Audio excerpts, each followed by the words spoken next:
I'm Richard Lewis, reporting for cadred.org. I'm here with the big presence of iNcontroL from Evil Geniuses. Thanks very much for taking the time to talk to us. First question. You said not so long ago you were tired of being the novelty player. Quite a famous quote. I've done my research and homework. What have you changed since then to alter that perception about you?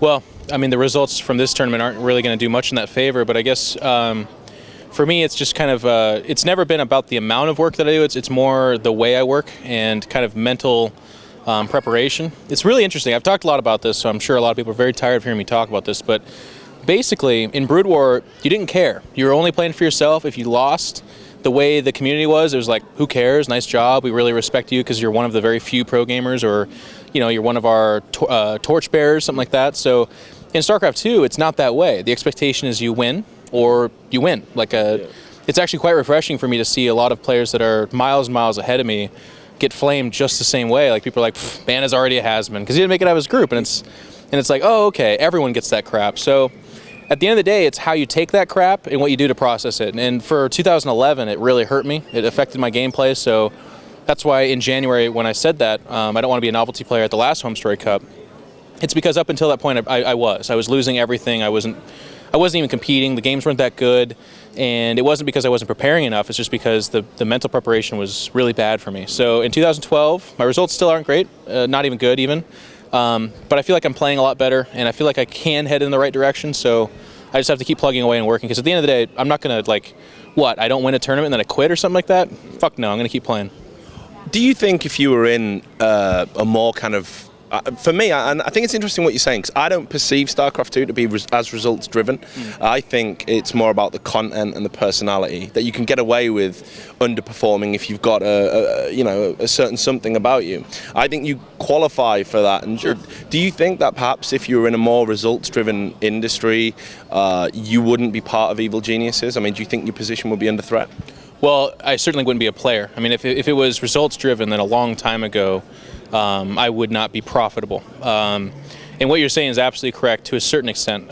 It's kind of what you can justify. So there are some players who don't have results, so they're hyper-focusing on streaming, because streaming, you don't have to have results. You can be pretty consistent and profitable in other ways. And then for myself, I kind of have many different hats, I guess you could say. So where my results aren't good or great at all, certainly not to Evil Geniuses standards, I'm able to justify being allowed the opportunity to continue to compete at that, because I bring in return of investment and I represent the team well in other areas. So again, if it was just results, then it would really just be a bunch of Koreans playing, actually, and probably Stefano, maybe Idra, and a couple others. But thankfully for us non-Koreans, it isn't just results driven. It's about the pursuit of results, and it's about the story along the way.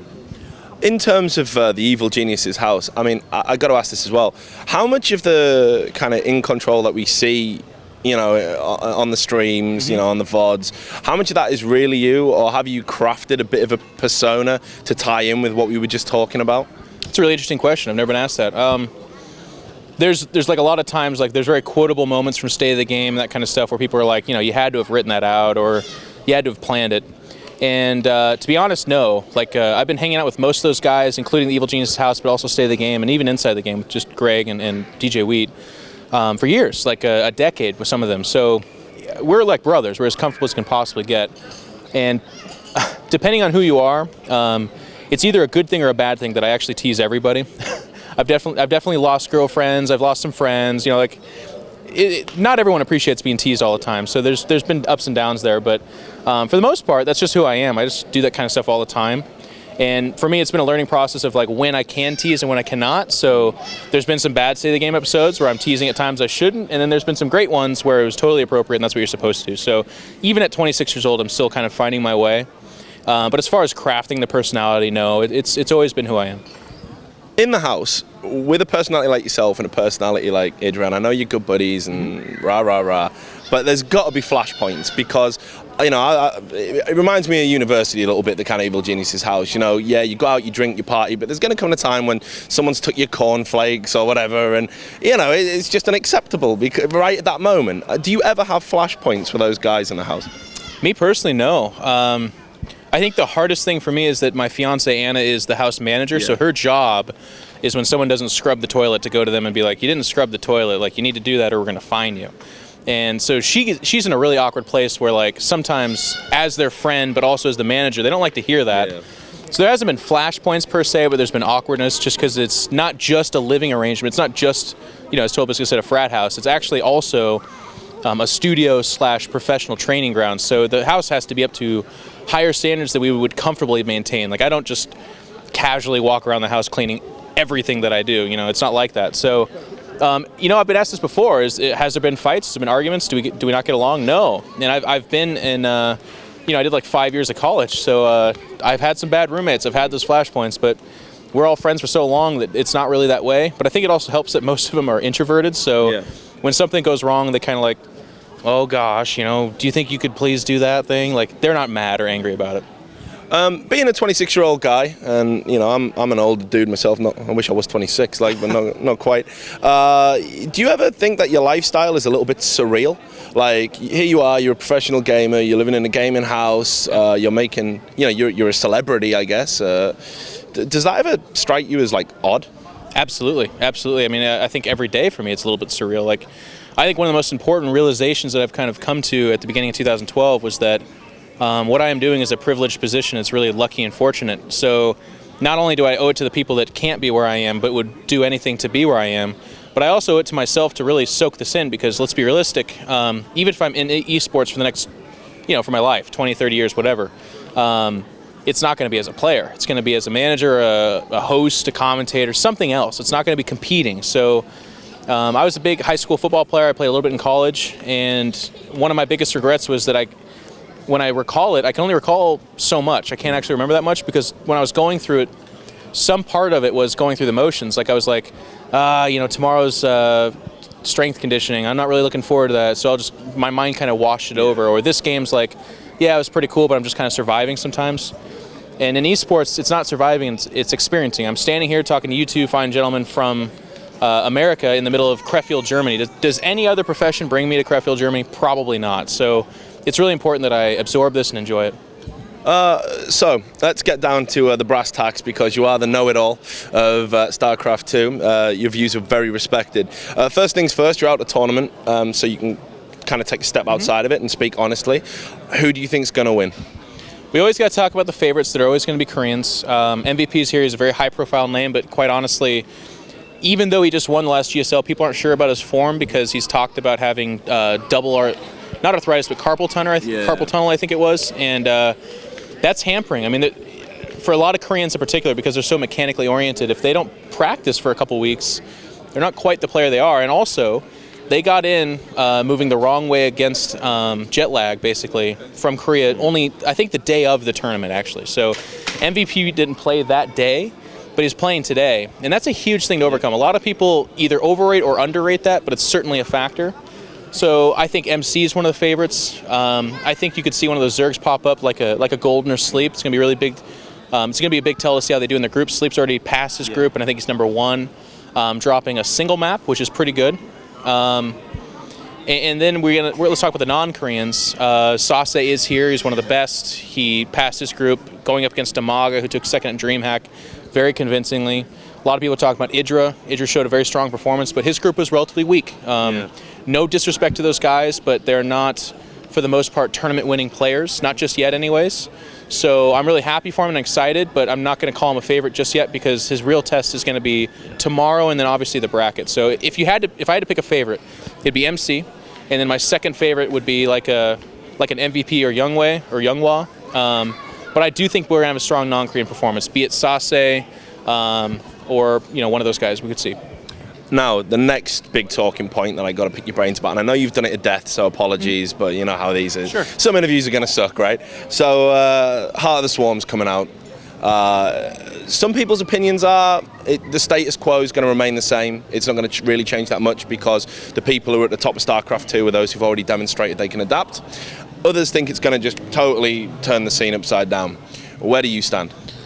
Well, I got a chance to play it at MLG Anaheim, and I played it pretty extensively, and then I went into it pretty pessimistic. I was thinking to myself that this was going to break the game. It was going to change it too much. I was really counting on Blizzard to balance it out and really scratch out a bunch of their ideas.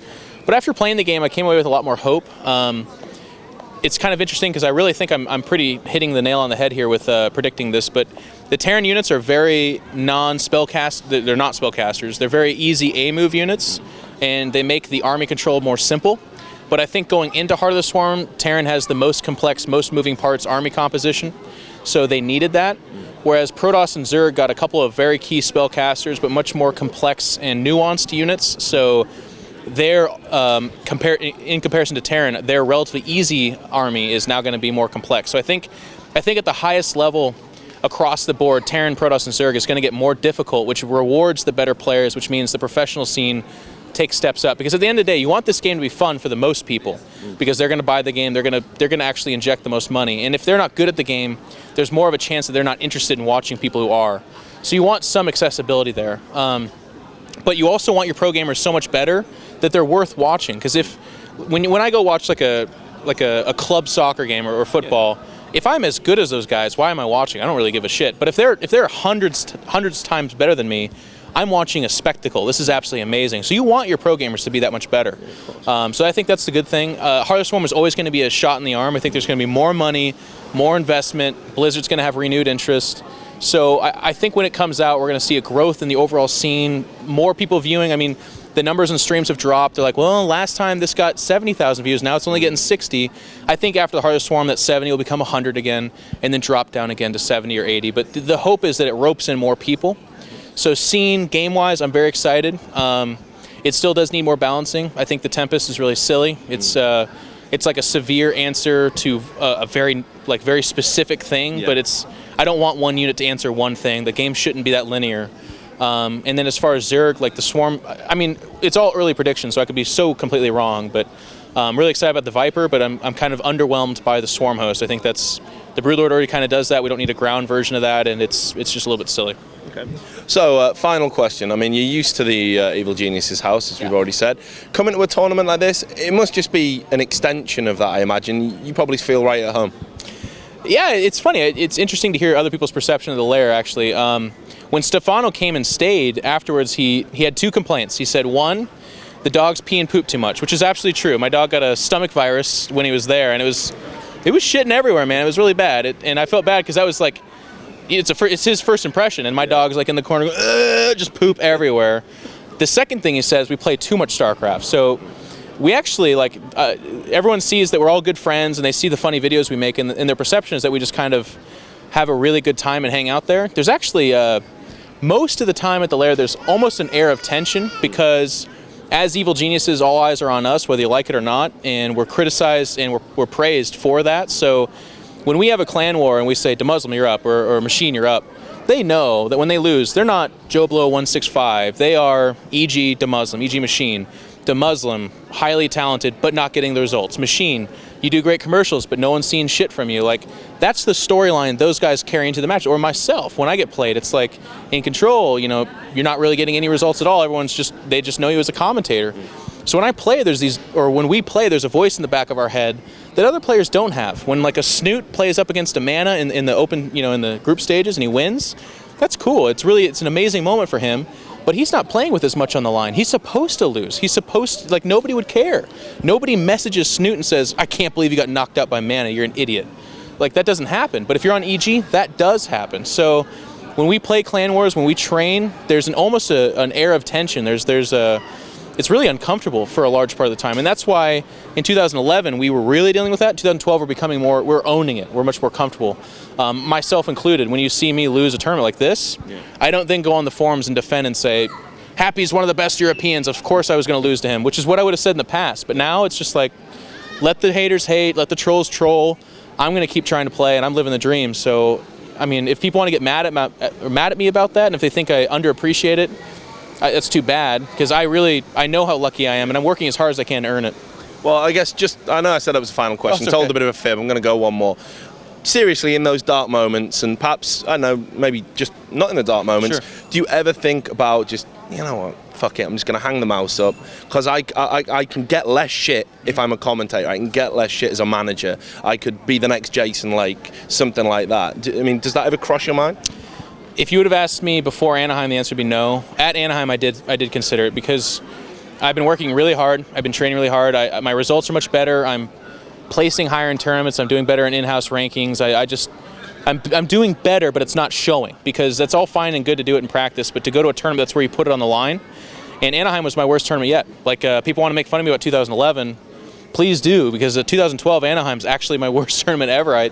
I lost to good players, but I lost in ways that I was not supposed to. And it was at that tournament that I kind of thought to myself, and I said, am I doing the most for myself and for this community that I can as a player? And if you would judge me off of one tournament, the answer is no. Like, you know, it's becoming a little bit more acceptable that I lose now all the time. I used to get shit for it, but we're getting to that scary spot where people actually don't care anymore. So that's not okay with me. 2012, hopefully 2013, I'm going to judge myself off of how I move forward. And if I keep getting blanked, if I keep losing, then I need to stop being pig-headed and say, you would be better as a caster. Because at the end of the day, because I have this privileged position, it's not just about what I want, it's about what I can do for the community too.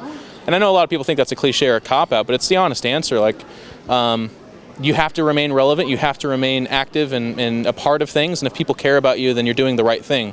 If losing every tournament starts to become expected for you, then maybe that's not the best thing. Well, look, great pleasure to finally get to talk to you as part of CAD Red, and hope you do well at the next tournament. I'll probably see you out there. To all the people out there who are following the coverage on cadred.org, do stay tuned to the website. We're going to have more video interviews like this one from the Home Story Cup 5.